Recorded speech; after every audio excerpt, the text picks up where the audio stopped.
¿Alguna vez fuimos a la escuela o estás en la escuela, estás cursando algo, estás en un curso, no sé, de mecánica, sigues siendo un discípulo porque estás aprendiendo algo, recibes la enseñanza de un instructor, de un maestro? Dice la segunda definición: persona que sigue y defiende las ideas, doctrinas y métodos de un maestro. Y esta parte se me hace un poco más profunda. Defender las ideas, los métodos de un maestro. ¿Cuántos de aquí tienen al Maestro Jesucristo como su mentor, como su guía?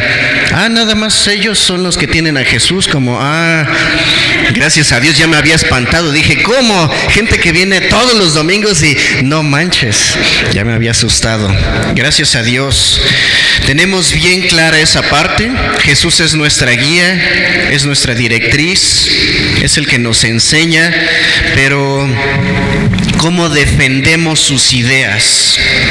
¿Realmente defiendes las ideas que Jesús te da? Todo lo que cada domingo, lo que día a día, cada que vas a la célula, cada vez que abres tu Biblia por las mañanas, en las noches o en el momento en que Dios así te lo indique, lo que recibes, ¿lo defiendes?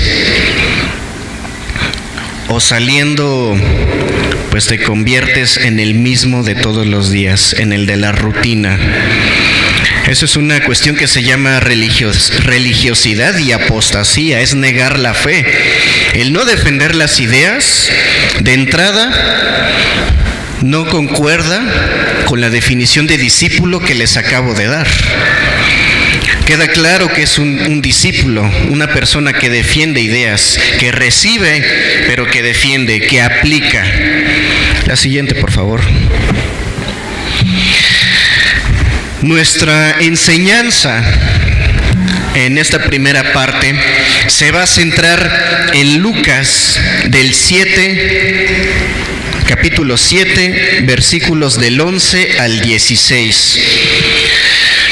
Y voy a comenzar con el versículo 11, que dice así: aconteció poco después que Jesús fue a una ciudad llamada Naín, y sus discípulos iban con él acompañados por una gran multitud.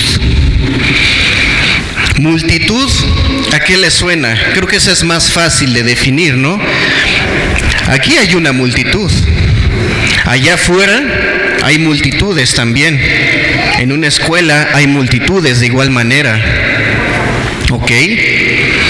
Pero no solamente en este pasaje hace una diferencia o una, llamémoslo así, una clara denotación o clasificación entre discípulos y multitud. Los discípulos eran un grupo especial, un grupo específico de personas, un grupo que eran los que defendían las ideas de Jesús, un grupo que proclamaba el nombre de Jesús. Como lo decía esta alabanza, ¿no? Esta adoración, quien proclame el nombre de Jesús será salvo. Esos eran los discípulos. Los discípulos eran los que iban a todas partes con Jesús, iban detrás de él. Eran los que Jesús les daba una instrucción y ellos iban confiados porque el maestro les había enseñado que debían tener fe, que debían de confiar, que iban a echar demonios fuera en su nombre, que iban a hacer cosas más grandes que él en su nombre. Confiaban, lo hacían. De tal manera, de tal suerte era su fe que lo hacían. Eso caracterizaba a los discípulos. Pero Dios me mostraba, me decía, bueno, y entre la multitud, ¿quiénes iban? Siempre había multitudes detrás de Jesús, o muchedumbre, que es un sinónimo, y decía, bueno, ¿quiénes iban? ¿Por qué tanta gente? Y de toda esa multitud, al final, fueron los que le gritaban, crucifíquenlo. Los que pidieron su crucifixión, los que pidieron la liberación de Barrabás en lugar de Jesús. Sabemos que fue con un propósito perfecto. Sin embargo, existe esta realidad. Alrededor de Jesús hay muchas personalidades, hay fieles seguidores, apasionados, seguidores de ocasión, detractores, gente religiosa, gente con necesidad, gente afligida, entre otras tantas personalidades. Una gran multitud siempre está alrededor de Jesús, pero Él tiene un lugar muy especial en su corazón para los que aceptan que tienen una necesidad en su corazón, para los afligidos, para los que anhelan hacer una diferencia, un cambio, para los que desean y se esfuerzan por agradar a Jesús. Hoy te pregunto a ti, pueblo no de Naín, sino de San Lorenzo, pueblo de Iztapalapa, te pregunto a ti, ¿de cuáles eres? ¿De la multitud o de los discípulos? ¿De los que aceptan tener una necesidad o de los que ya se sienten autosuficientes? ¿De los que dicen quiero conocerte más? ¿O los que con 2 o 3 versículos pues ya quieren tener la santidad? Con 2 o 3 versículos se sienten capaces de ir a reprender al prójimo cuando el Señor te dice, ¿por qué miras la paja en el ojo de tu hermano y no ves la viga que tú tienes atravesada? O lo que es lo mismo, porque estás criticando y dándole bibliazos al que no conoce cuando te falta mucho por cambiar en ti. ¿Por qué juzgas? Es el mensaje.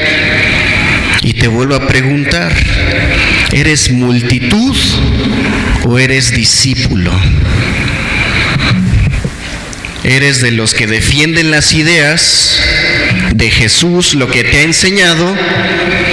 O cuando te preguntan, oye, ¿por qué siempre los domingos como a las 10 de la mañana te das a la fuga?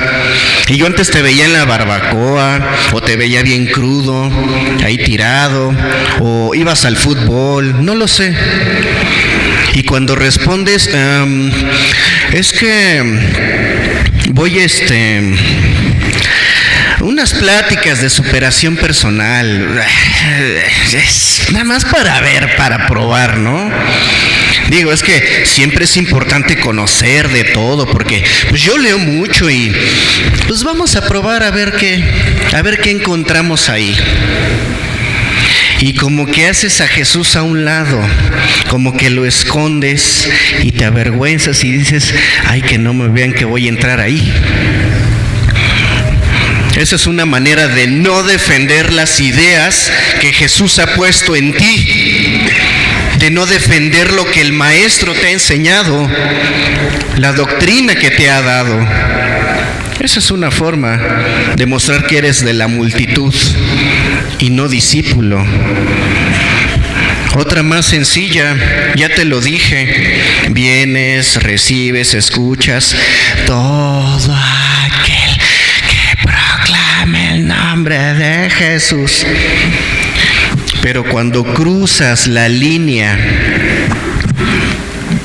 de la acera que está ahí y te atraviesas para tomar el transporte, te transformas, dejas de alabar, dejas de adorar, dejas de ser el que estaba aquí en esta atmósfera espiritual y ya te estás peleando con la esposa, ya estás sobre de tus hijos, ya te volviste a angustiar, ya te volviste a preocupar, ya empezaste a criticar, ya empezaste a juzgar. Esa es la multitud. Esa es la multitud. A diferencia del discípulo. La siguiente, por favor. Dice del 12 al 14. Y cuando se acercaba a la puerta de la ciudad, he aquí sacaban fuera a un muerto, hijo único de su madre, y ella era viuda, y un grupo numeroso de la ciudad estaba con ella. Otra vez la bola de chismosos alrededor, la multitud. Pero ¿qué pasaba ahí? Jesús pasaba justo en ese momento. Al verla, el Señor tuvo compasión de ella y le dijo: no llores. Está hablando de una mujer que tenía un único hijo y había muerto. Eso debe ser una carga muy difícil de llevar, que no se le desea a nadie. Debe ser una prueba, wow, súper difícil de pasar, ¿no? Y bueno, aún entre toda la multitud, porque habla primero de una multitud que iba con los discípulos y con Jesús. Y ahora, cuando iban llevando el féretro, detrás de la mujer dice que había otro grupo de personas. Ustedes han visto, ¿no? Cuando llevan un ataúd, va como una procesión, pareciera que es. Va mucha gente. Pero ¿qué pasó? Como te lo mencioné hace rato, y la palabra es real, vio la aflicción de esa mujer y le dijo: no llores. ¿Cómo es posible que entre todo ese cúmulo de gente haya visto a esa mujer? ¿Cómo supo que era la mamá? ¿Cómo supo que era la que tenía necesidad? Es Dios, yo lo sé, es omnisciente, todo lo sabe, sí, pero para nuestras mentes a veces eso todavía es complicado. Él dice: ay, pues ¿cómo lo supo? Pues le chismearon, le dijeron, como haya sido, Dios ya lo sabía. Pero ¿sabes qué? Así nos encontró a ti y a mí. Entre una multitud de 130 millones de mexicanos aproximadamente que ya hay, dijo: voy a poner mis ojos en esta mujer. Voy a poner mis ojos en ti. Y a ti te voy a escoger. Y a ti, y a ti, y a ti. Porque está viendo una necesidad. Una necesidad que a veces ni tú la sabes o no la quieres aceptar en ocasiones. Yo era de los que se hacía el duro. Y te puse el ejemplo al principio de, pues voy a unas pláticas de superación personal, porque yo fui de esos. Al principio así era, y era complicado el aceptar que necesitaba de Cristo, porque había probado tantas cosas. Porque a pesar de estar en una buena escuela, porque a pesar de tener todo aparentemente bien, seguía existiendo algo dentro de mí que me decía, pues como que algo me falta, ¿no? Había momentos en los que quería llenar mis vacíos yendo de compras, pero compraba y era de, bueno, ya lo tengo, ya me lo puse, me veo chulo, pero algo me falta, algo me está faltando. Y de ahí se empiezan a detonar muchas cosas, esos vacíos. Y cuando no encontraba y no encontraba, te angustias, te desesperas. Y de ahí se desatan tus depresiones, de no saber qué onda con tu vida. Porque aparentemente lo tienes todo, o a veces no tienes nada, esa es una realidad. Y dentro de toda la multitud, puso sus ojos en ti y en mí. Y gloria a Dios por ello. Gracias a Dios que aunque te has resistido, el día de hoy estás aquí. El día de hoy permaneces, continúas. Ay, es que no manches, como los domingos, es el único día que me paro tarde. Voy a tener que dejar el fútbol, tanto que me gustaba. A mí me gustaban muchas cosas hacer los domingos, sí, entre ellas pararme tarde. Pero todo el tiempo caminaba dormido. Todo el tiempo iba sin una conciencia de cuál era el propósito de mi vida. El propósito de vida de muchos se limita a, bueno, crezco, voy a la escuela, tengo un buen trabajo, tengo hijos y ahí quedó tu propósito. Y luego ser abuelo, ¿no? No, hay más todavía. Muchas veces el pastor nos ha dicho que cuando salgas de este cuerpo, que lo vas a dejar, hay algo más allá. Yo no puedo aceptar el día de hoy que mi existencia o la existencia de ustedes termine en 70 u 80 años. Yo sé que hay algo eterno, hay algo después, y está en el Señor, está en el reino que nos promete. Gracias a Dios que ha puesto los ojos en ti, porque yo sé que hay veces en que tú estás como esa viuda, llorando, estás afligido, estás metido en cosas que no agradan a Dios y que te autodestruyen.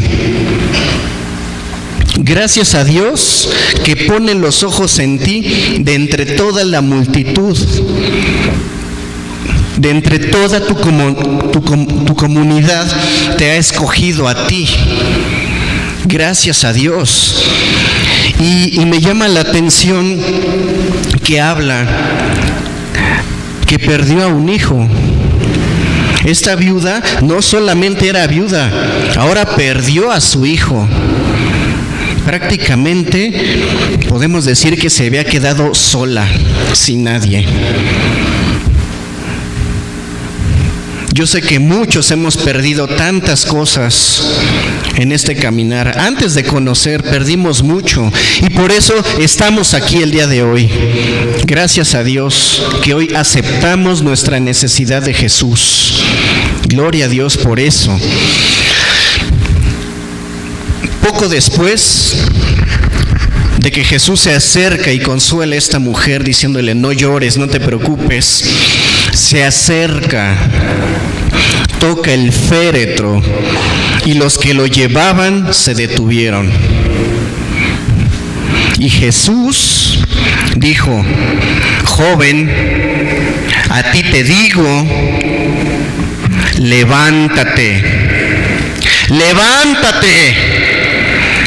Y hoy es lo que a muchos jóvenes que están siendo renovados les está diciendo, levántate, no seas de la multitud, sé un verdadero discípulo, cambia tus generaciones, no te conformes con decir, es que mi padre fue alcohólico, pues entonces yo también.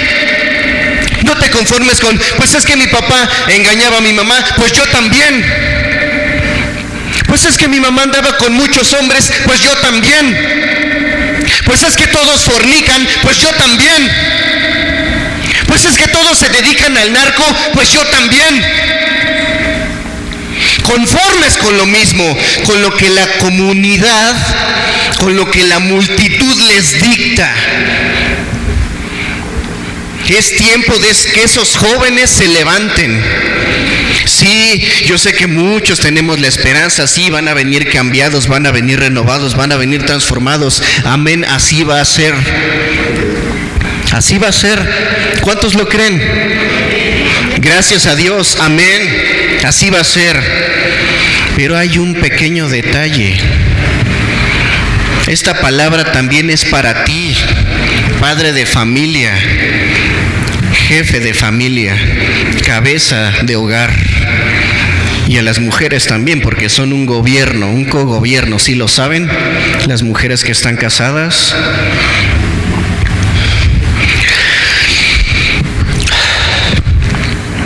Y dice después, el que había muerto se incorporó y comenzó a hablar, y Jesús se lo entregó a su madre.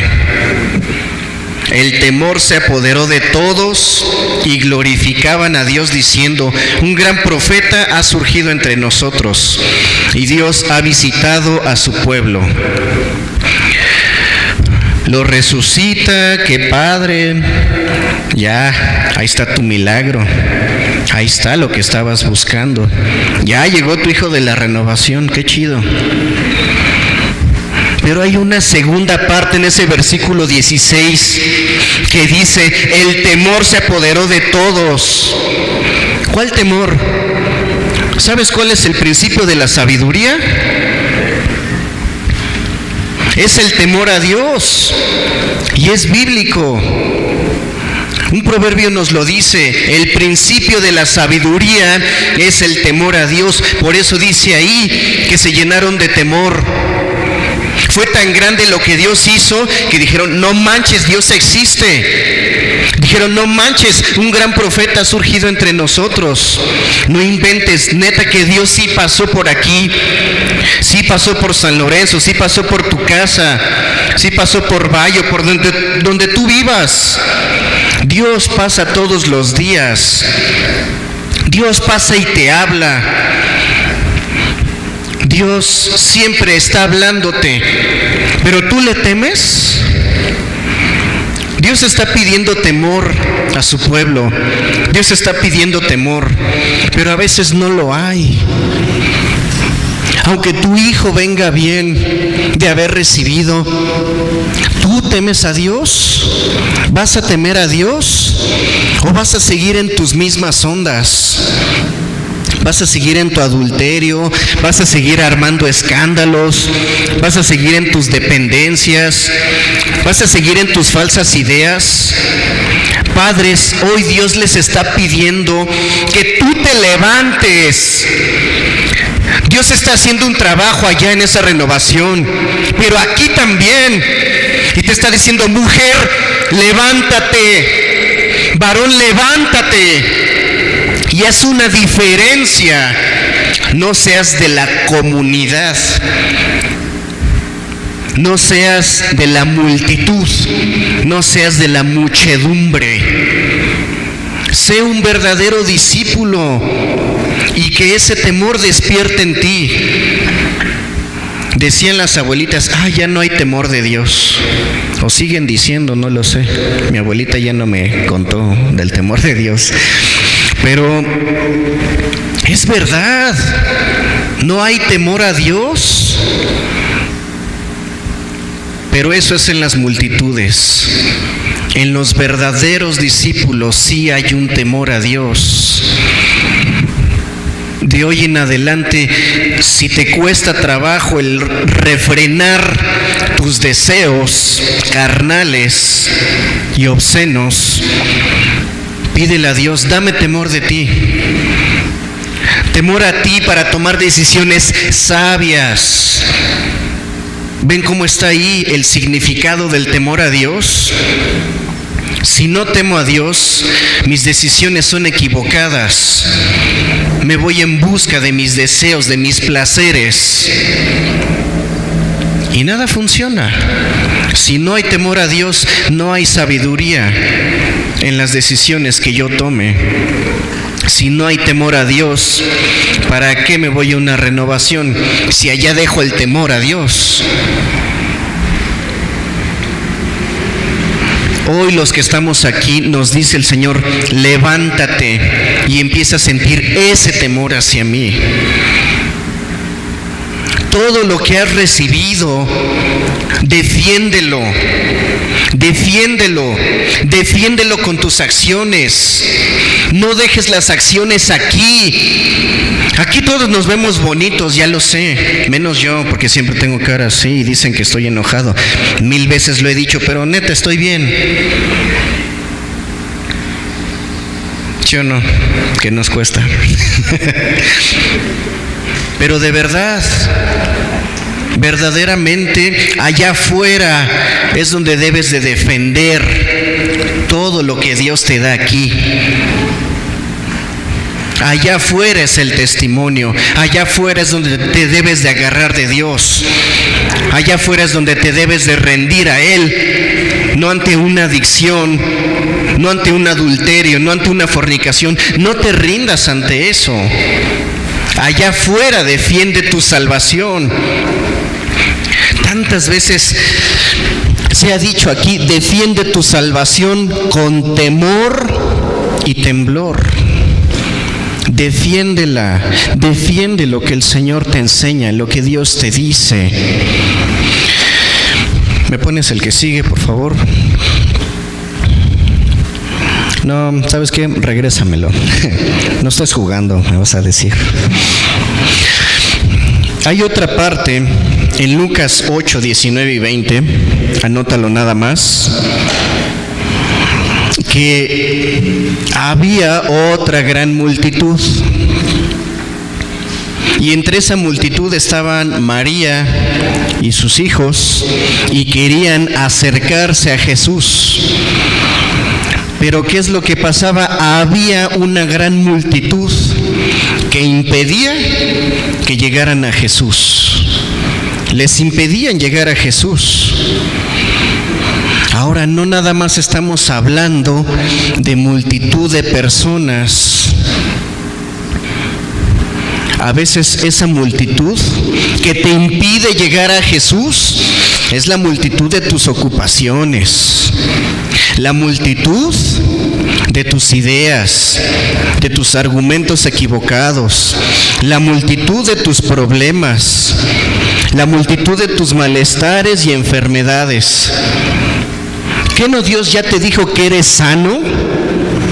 ¿Eres sano o no eres sano en el nombre de Jesús? Más fuerte, como si lo defendieras. Amén, eres sano. Y es que así es sutil como Satanás obra y, ay, es que me siento mal. Ay, yo creo que hoy no voy. Y es que hace frío y, ay, como que me está doliendo la garganta.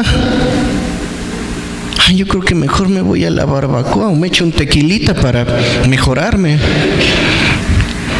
Levántate de tu enfermedad, levántate.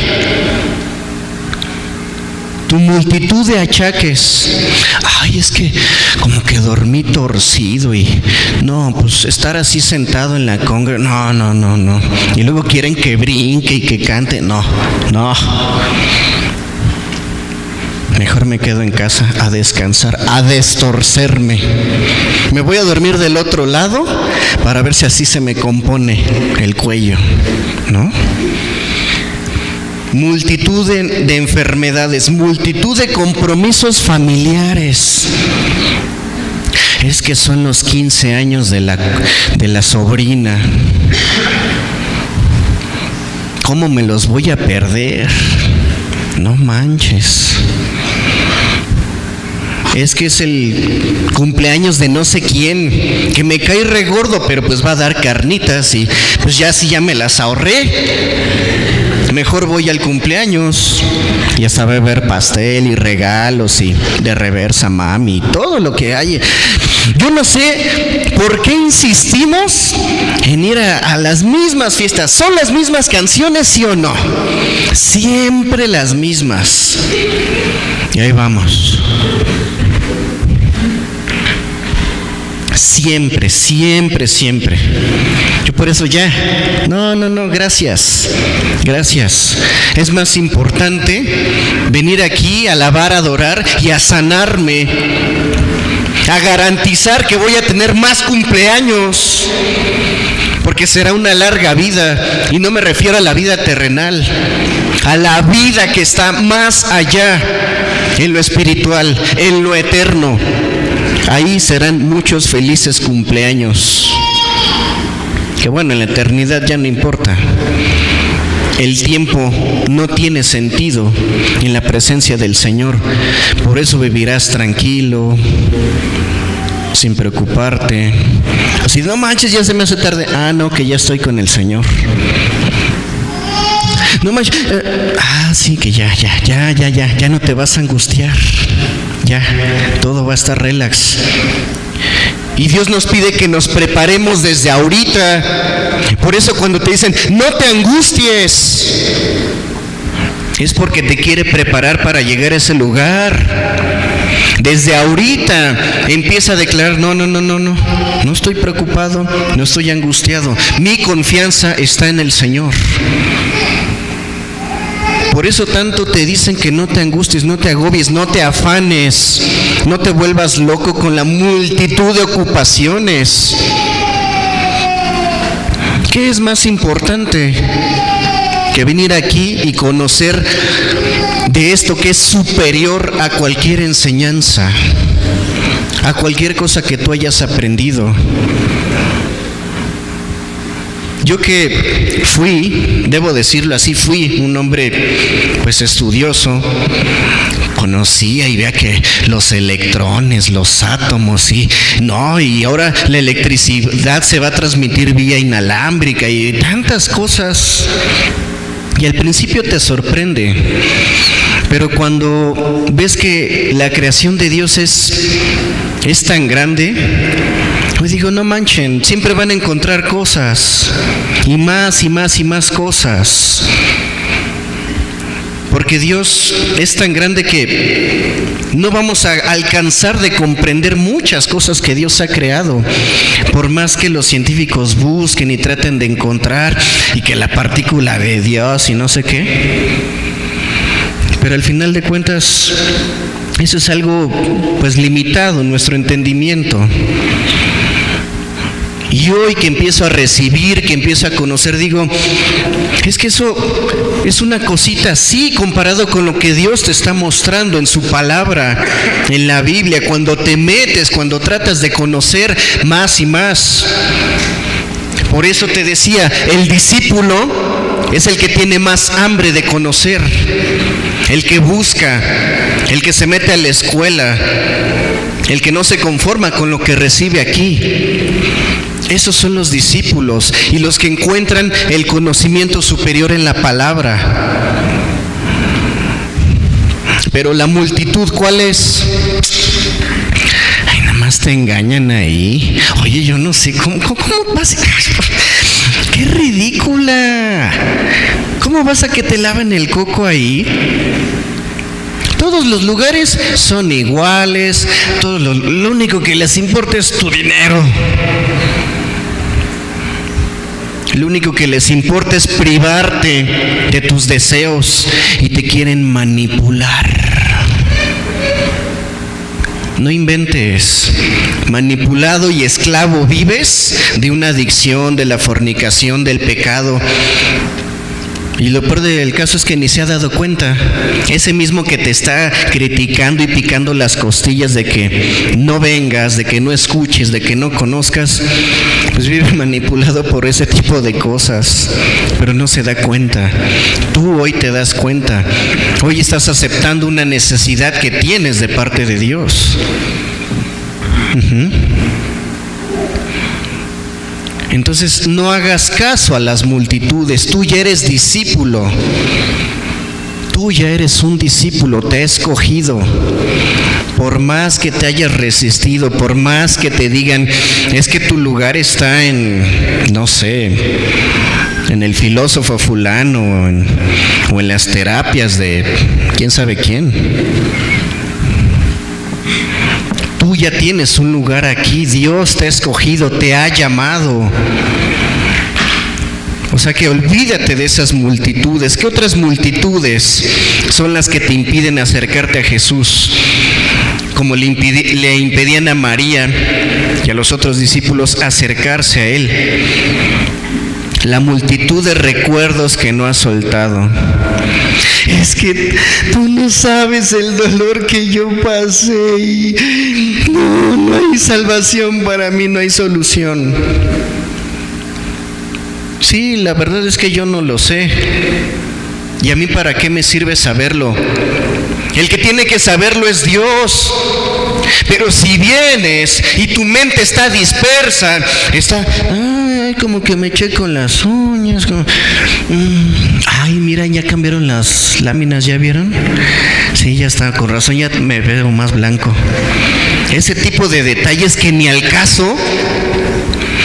Cuando Dios te dice, escucha mi voz, pero sales de aquí y como no escuchaste, ay, es que mi pasado cómo me duele. Ya, por favor, levántate, decía la palabra. Joven, levántate. Hombres, mujeres, levántense ya. Levántate y entrégale tu pasado ya a Dios. Ya perdona. La multitud de gente que no has perdonado también te impide llegar a Jesús. Te impide llegar a Él. Te impide llegar a una vida de salvación, una vida santa.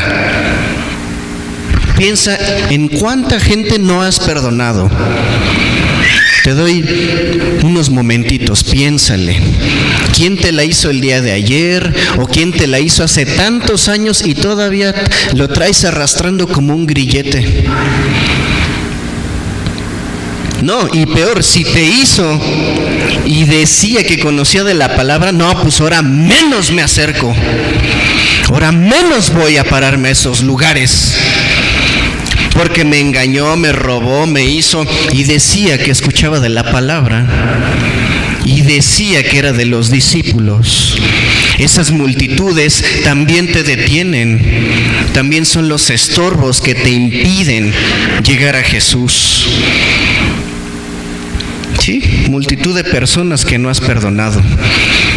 Y podría seguir con una larga lista de multitud de cosas que no te permiten llegar a Jesús, que no te permiten escuchar su voz. La multitud de negocios que a veces tienes y ahí estás de esclavo en el celular. Y te está dando la clave o el tip para cambiar tu vida. No sé si ya se armó el business. Así que decías, padre. Y ya, se te fue el tip que Dios te había dado para brincar esa barrera. Multitud de argumentos te impiden dar una ofrenda, te impiden diezmar. Ya te decía, porque otra multitud te dijo, no, es que no, allí nada más es la cuestión del billete, lo que les importa. Es lo único. No, de verdad que no. Cada uno aquí hace sus cosas, tiene sus ocupaciones. Y si quieres saber para qué se usa, pues no te voy a decir. Es un acto de fe que Dios nos está pidiendo. Un corazón dispuesto a dar. Un corazón entregado para ofrendar, para diezmar. ¿Estás consciente que Dios es el dueño de todas las cosas? Te voy a poner un ejemplo. Tú le compras a tu hijo unas papas.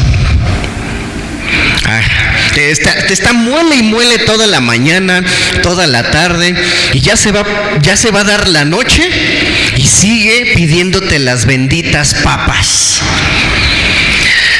Y ya dices, bueno, está bien, ya, ten tus papas. Y pues bueno, ya, se las compras, lo empiezas a ver y dices, ay, son rufles de queso. A mí también me gustan los rufles de queso. Oye, ¿me das una? No te doy, no. Y dices, pero pues si yo te las compré.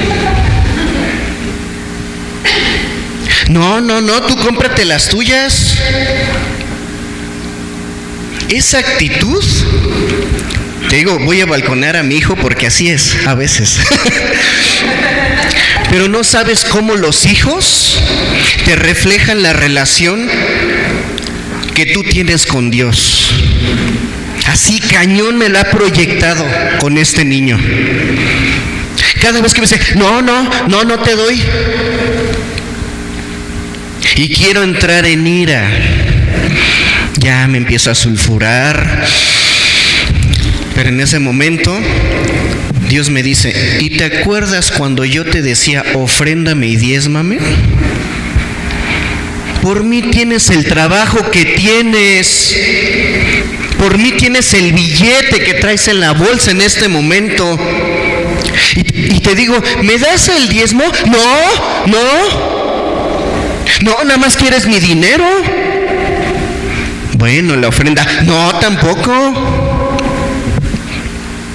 ¿Sí ves cómo hay una relación muy, ¿cómo decirlo?, tan parecida de nosotros como padres con nuestros hijos y la de Dios contigo, que eres su hijo? ¿Y a poco no somos así? De diezmo y ofrenda, no traigo. No me va a alcanzar, no manches, no. Y te lo gastas mejor en chicles, ¿no?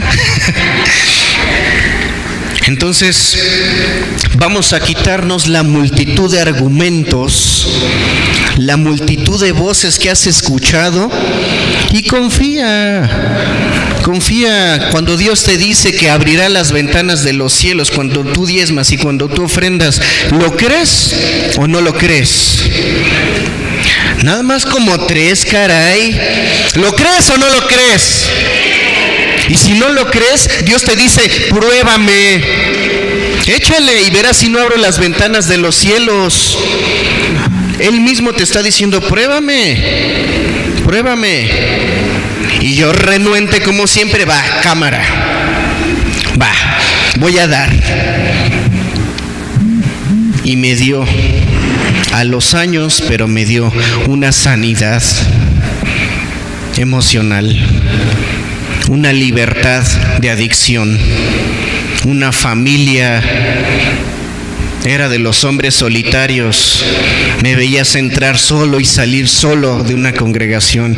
Dice, no manches, Dios, todos van con su familia y ya salga solo. Y hoy los que me conocen saben que Dios me ha regalado una familia y un trabajo y tantas bendiciones al tiempo. Pero tuvo que preparar esto y esto. ¿Vas a aceptar el reto de Dios o no? ¿Has ido al centro o al metro? ¿Cómo se ve? Hasta da miedo, ¿no? ¿Por qué? Porque dices, ay, no inventes. Y yo, en ese cada vez que yo veo multitudes, ¿sí? A mí no me gusta, por lo regular me empiezo a sentir así como que sofocada, y por eso Dios me ha dado la gran bendición de no estar mucho tiempo en el metro. Pero cuando yo veo esa multitud, a veces me da miedo, porque siento que me va a aplastar, porque siento que se va a acabar el aire o no sé. Entonces, pero me pasa un pensamiento, cuando me toca ver alguna situación así de mucha gente, me imagino y pensar, Señor, me atraviesa ese y pensar que tú sientes y palpas a cada uno de los que están en ese lugar, cualquiera que sea. Tú sabes sus aflicciones, sus pensamientos, y volteo a verlos. Yo no sé si tú hagas eso, pero a mí es algo que me gusta mucho. Empiezo a ver a la gente, luego hasta mi esposo me ha hecho así con el codo, así de, ya deja de estar de chismosa. Y yo así de, como que despierto porque veo y le digo, es que, ¿ya viste la cara de esa persona? Y mi esposa así, no. Y yo, y de esa otra, y mira, ellos se están peleando. Y vas viendo las caras perdidas, los rostros perdidos en sus pensamientos, en sus preocupaciones, y duele. Y ya le digo a mi esposo, y me duele mi corazón, siempre me hace también burla por eso. Le digo, ay, siento así como que bien feo, ya mejor me centro. Pero imagínate el Señor viendo una multitud de aflicción, una multitud de dolor, una multitud de pecado, una multitud de enojos, de frustraciones, de resentimientos, de sentimientos equivocados, de pensamientos cerrados, todo el mundo pensando en quién sabe qué, menos en Dios. Y entonces es cuando me cae una gota de la ternura del amor del Señor y digo, y yo estoy pensando en ti. Gracias, Señor. Gracias, Padre, porque de mí te compadeciste. Cuando me encontraste en una situación de la que tuvo compasión, fue de mí. Y eso no se me olvida. Y le pido al Señor no poderlo olvidar nunca. ¿Cuántos quedaron en tu casa? ¿Y crees que solo tú sufres? Claro que no. todos sufren, todos traen un pesar. Y yo recuerdo decir, imagínate, Señor, cuando me viste y pasaste delante de mí, ¿por qué? No lo sé, jamás lo voy a saber. Por casualidad, por suerte, por destino, porque dije algo, hice algo. No, simplemente porque Él, en medio de una multitud de una escuela, en medio de una multitud de una familia, Él tuvo compasión de mí.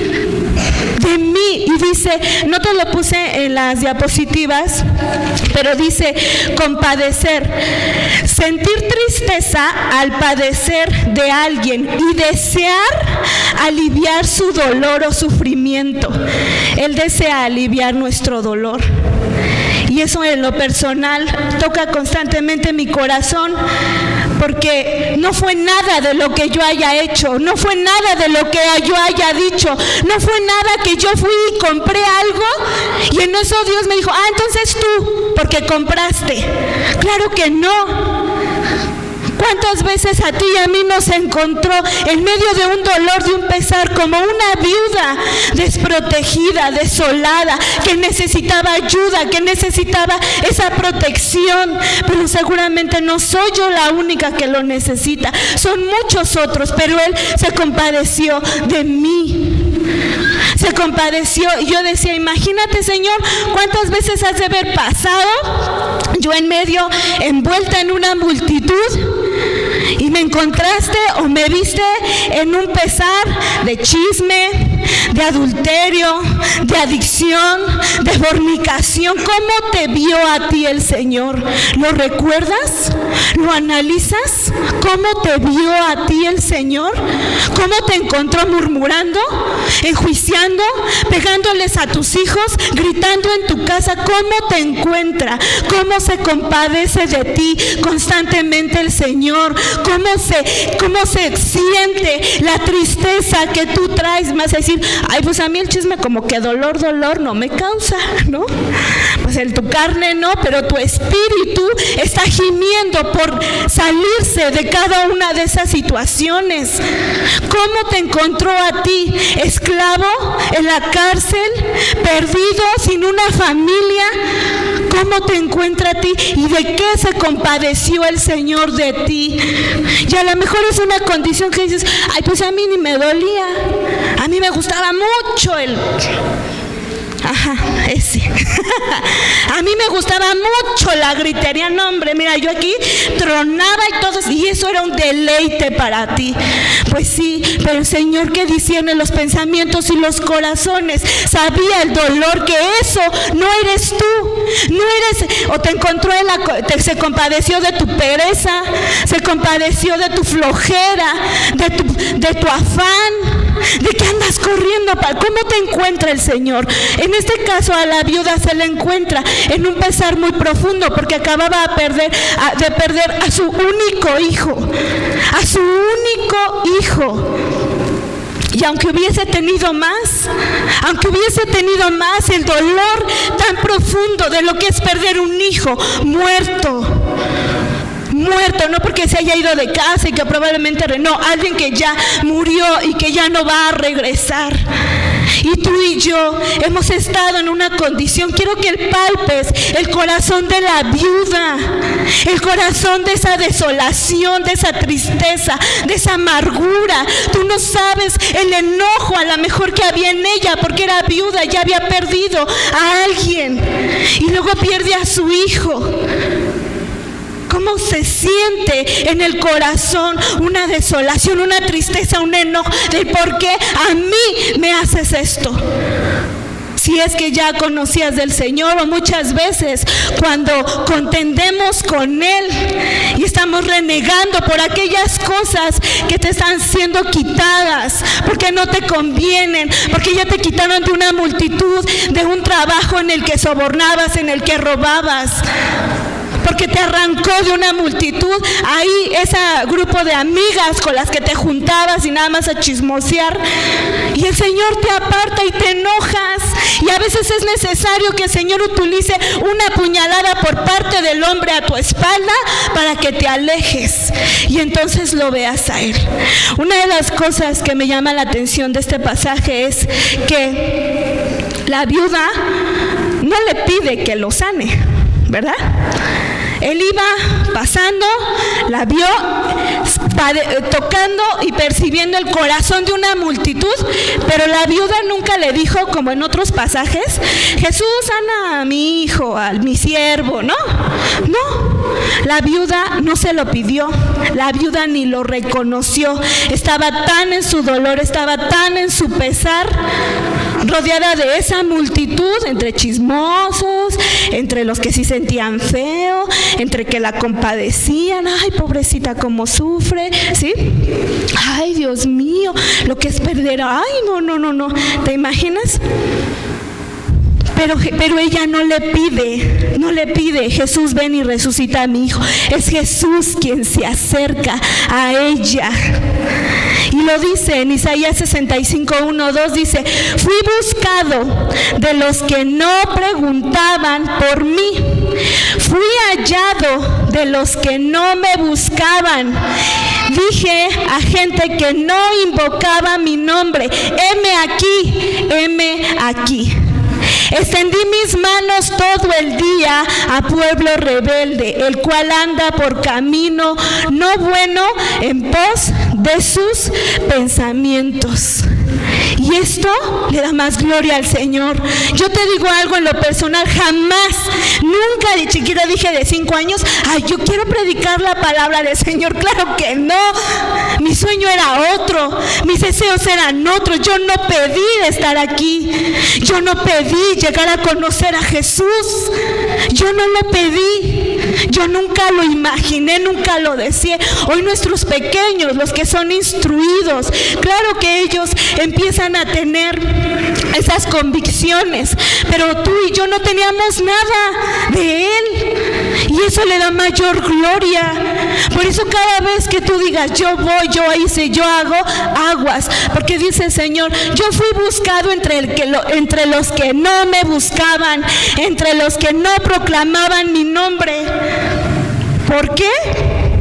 Pues porque así lo quiso Él, porque fue su voluntad, porque tú y yo no hicimos nada, ni compramos nada, ni dijimos nada para que Él se compadeciera de nosotros. Él se acercó a nosotros porque así se le dio la gana, porque vio tu aflicción, vio tu corazón. Y sé que hay muchos en casa, sé que hoy Dios está al tanto de la aflicción de nuestros jóvenes, los que están hoy ahí a la línea de fuego por sus vidas, por cambiar sus mentes, por ir en contracorriente de un sistema destructivo. Pero tú y yo necesitamos saber que así como ellos, nosotros hemos sido elegidos para hacer cosas mayores. Lo decía Jesús a sus discípulos, ustedes harán cosas mayores. Es una palabra que al menos en mi corazón digo, ¿cómo? O sea, le decía cosas mayores de las que Jesús había hecho, en milagros, en fe. Y yo decía, y es algo que yo luego le digo a mi hijo, ay, mi amor, pues tú tienes que ser mejor, ¿sí? Tú vas a hacer cosas mayores de las que yo he hecho.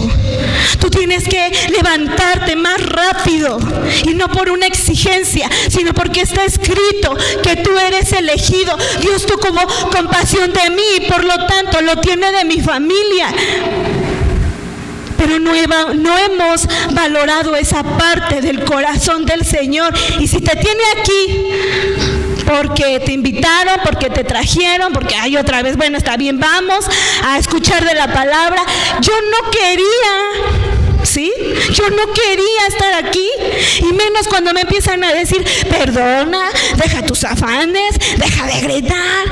Y yo decía, ay, pues yo qué voy a estar, ¿por qué? ¿No? Pues ¿cuánto me van a pagar? ¿No? Nada. Solo la gracia del Señor que te va a deleitar y te va a hacer vivir en la plenitud del amor del Señor. ¿Por qué estás aquí? ¿Por el amor de Dios? Nada más. Porque te ama, nada más. ¿Por qué regresas? Porque te ama. Nada más, no por tus dones, no por tu dinero, no por tus talentos, no porque tengas un gran... Hay gente que está sufriendo más que tú allá afuera y no está aquí. ¿Por qué? No lo sé. Pero nuestra labor es alcanzarlos. Te está preparando a ti como un discípulo para que vayas y proclames las buenas nuevas del Evangelio. Decirles que hay alguien que sí se compadece de su dolor, porque esa viuda, yo me imagino que estaba totalmente sola. Y hoy te dice el Señor, tú ya no estás sola. ¿Cuál es el mayor problema a veces de ser humano? Me siento sola, me siento solo, pero te dice, tú ya no puedes decir que estás sola, tú ya no eres viuda, tú ya no eres huérfana o huérfano. Tú tienes padre, madre, hermanos, primo, abuelo, todo. ¿Qué quieres? ¿Un amigo? Jesús es tu amigo. Pero no valoramos la compasión que Él tiene de nosotros. Y bueno, después dice la muerte de su hijo, un joven.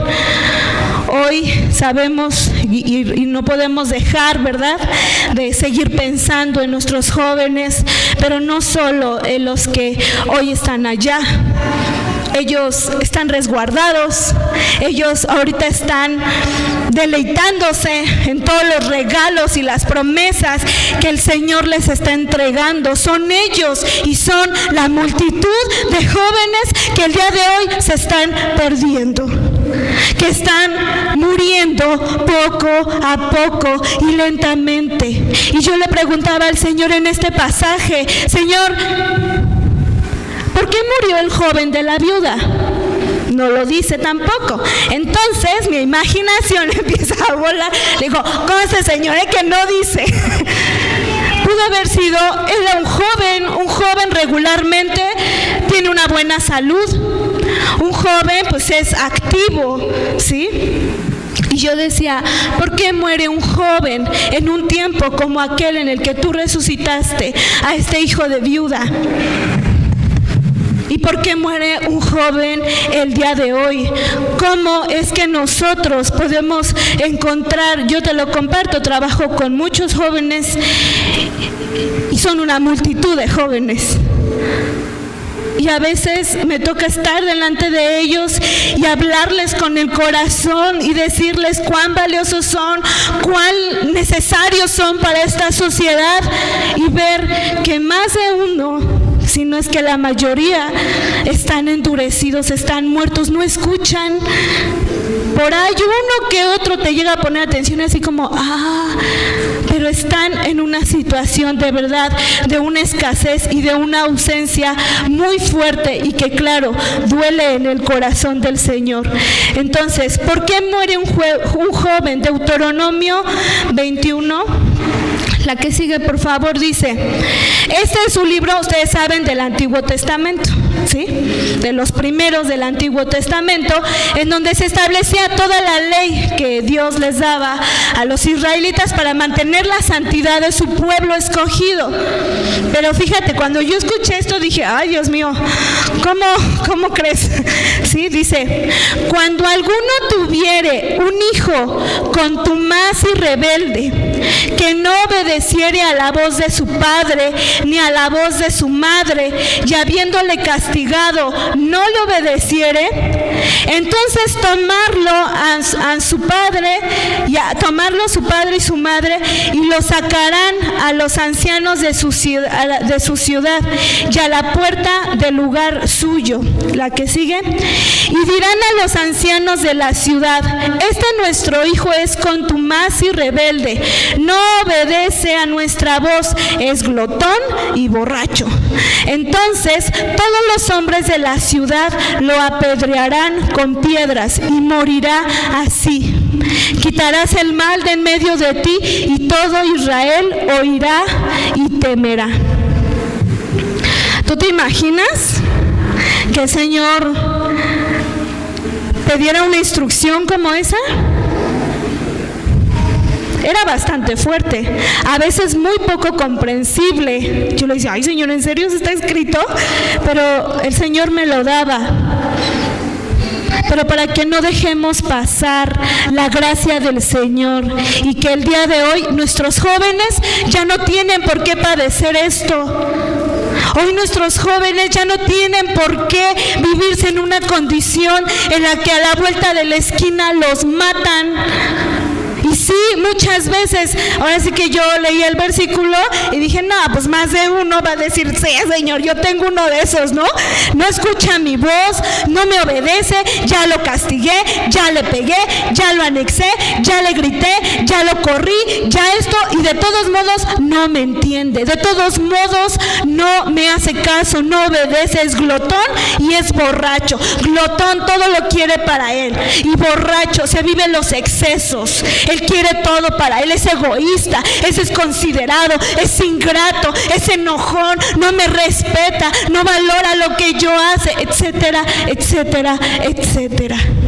Y sabes, nos llega la desolación.